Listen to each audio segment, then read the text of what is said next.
have spent my entire life either at the schoolhouse, on the way to the schoolhouse, or talking about what happens in the schoolhouse.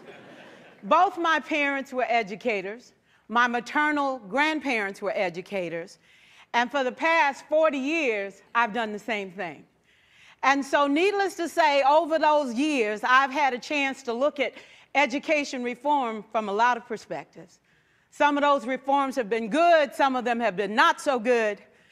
And we know why kids drop out. We know why kids don't learn. It's either poverty, low attendance, negative peer influences.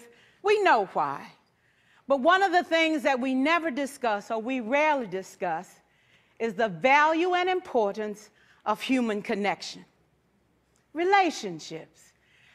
James Comer says that no significant learning can occur without a significant relationship.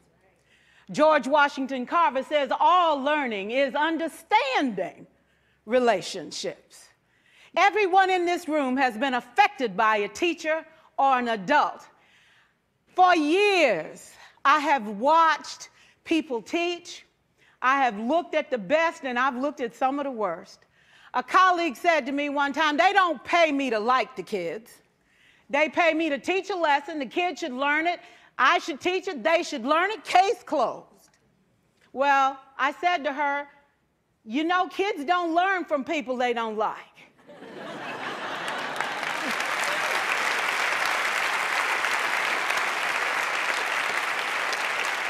She said, that's just a bunch of hooey. And I said to her, well, your year is going to be long and arduous, dear. Needless to say, it was. Some people think that you can either have it in you to build a relationship or you don't. I think Stephen Covey had the right idea. He said you ought to just throw in a few simple things, like seeking first to understand as opposed to being understood. Simple things like apologizing. You ever thought about that? Tell a kid you're sorry, they're in shock. I taught a lesson once on ratios. I'm not real good with math, but I was working on it. And I got back and looked at that teacher edition. I taught the whole lesson wrong.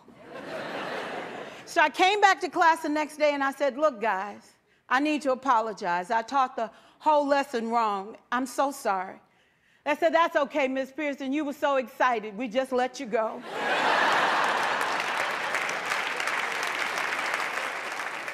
I have had classes that were so low, so academically deficient that I cried. I wondered, how am I going to take this group in 9 months from where they are to where they need to be? And it was difficult. It was awfully hard. How do I raise the self-esteem of a child and his academic achievement at the same time? One year I came up with a bright idea. I told all my students, you were chosen to be in my class because I am the best teacher and you are the best students. They put us all together so we could show everybody else how to do it. One of the students said, really? I said, really? We have to show the other classes how to do it. So when we walk down the hall, people will notice us. So you can't make noise, you just have to strut. And I gave him a saying to say, I am somebody. I was somebody when I came. I'll be a better somebody when I leave. I am powerful and I am strong. I deserve the education that I get here. I have things to do, people to impress, and places to go. And they said, yeah. You say it long enough, it starts to be a part of you. And so,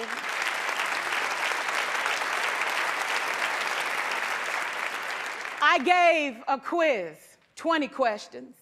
Student missed 18. I put a +2 on this paper and a big smiley face. He said, Miss Pearson, is this an F? I said, yes. He said, then why'd you put a smiley face? I said, because you on the roll. You got 2 right, you didn't miss them all. I said, and when we review this, won't you do better? He said, yes, ma'am, I can do better. You see, -18 sucks all the life out of you. +2 said, I ain't all bad.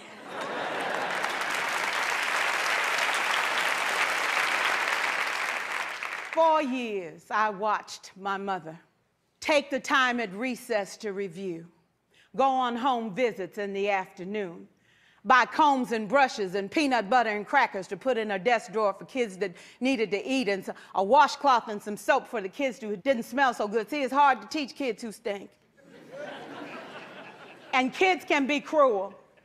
And so she kept those things in her desk, and years later, after she retired, I watched some of those same kids come through and say to her, you know, Miss Walker, you made a difference in my life. You made it work for me. You made me feel like I was somebody when I knew at the bottom I wasn't. And I want you to just see what I've become. And when my mama died 2 years ago at 92, there were so many former students at her funeral. It brought tears to my eyes, not because she was gone, but because she left a legacy of relationships that could never disappear. Can we stand to have more relationships? Absolutely. Will you like all your children? Of course not. And you know your toughest kids are never absent. Never. You won't like them all, and the tough ones show up for a reason. It's the connection, it's the relationships. And while you won't like them all, the key is they can never, ever know it. So teachers become great actors and great actresses, and we come to work when we don't feel like it, and we listen to policy that doesn't make sense, and we teach anyway. We teach anyway because that's what we do. Teaching and learning should bring joy. How powerful would our world be if we had kids who were not afraid to take risks, who were not afraid to think, and who had a champion? Every child deserves a champion, an adult who will never give up on them, who understands the power of connection and insists that they become the best that they can possibly be. Is this job tough? You betcha. Oh God, you betcha. But it is not impossible. We can do this. We're educators. We're born to make a difference. Thank you so much.